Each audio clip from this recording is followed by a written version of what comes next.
Hello, everybody. I want to say good afternoon. I am happy to be here, and I am so glad I have this platform. I want to talk about how frustrated I have been, and I got to give this to God because I can't, I don't want to, I want to get out of this situation that I've kind of put myself in. I don't know about you, but sometimes I can't say you, we get hooked on something and we start going down the rabbit hole. And I have to admit, lately I have been watching the Charlie Kirk debates, and subsequently on TikTok, there's a whole lot of people who are celebrating the assassination of Charlie Kirk, who are celebrating having parties that hate this country, that hate our president. It's sad.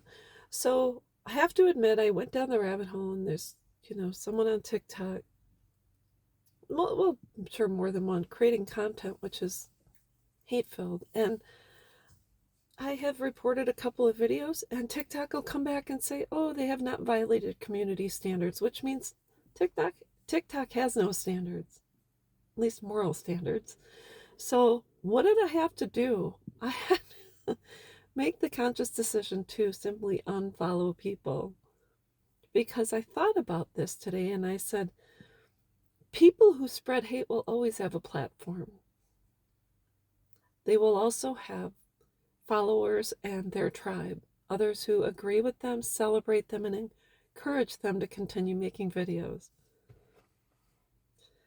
Prior to the internet, they had some sort of media outreach or had a certain amount of power over others in order to convince them to do evil. Individuals like Hitler, Charles Manson, the KKK, Westboro Baptist Church, Saddam Hussein, Osama bin Laden, and a multitude of others. The difference between them and us is the fact that they will have very few, if any, people at their funeral. This goes to prove it is not cool to be cruel. Can you imagine being filled with that much hate? I can't imagine targeting people because they look different, they act different.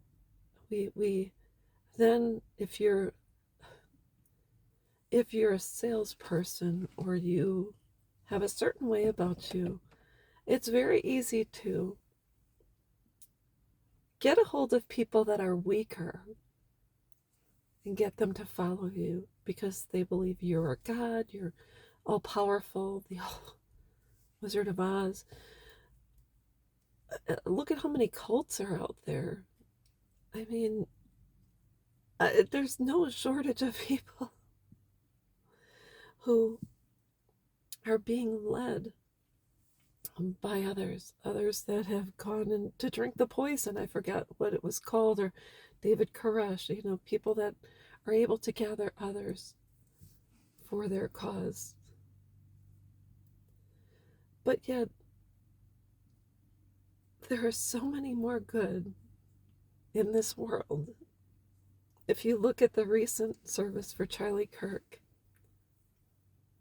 this man didn't have a college degree, but he was scholarly, he was intelligent, he was so smart. He stood on his truth, and I truly believe God used him for his greater good. He filled an entire stadium. And not only that, the President of the United States came and spoke on his behalf. How much greater are we as a nation when we finally celebrate the good, the right, the just, and the truth tellers? Can you imagine that? So therefore, no, can we shut certain platforms down now because another one will pop up and this and that? All we have to do is do exactly the opposite of what they do. Use them as an example of how not to live and exist in this world.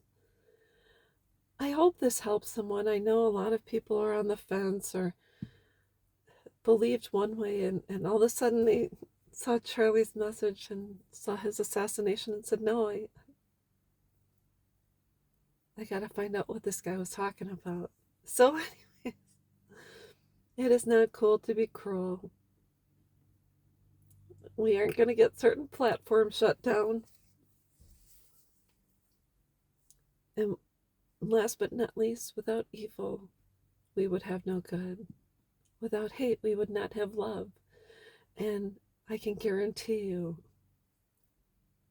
majority of folks in this world are good. And that's all there is to it. At the end of every movie, the good guy always wins. Normally. I'm not going to go over that right now. But that's all I wanted to say. Do good, be kind, loving, and empathetic. And that's all there is to it. God bless you, and I'll be back.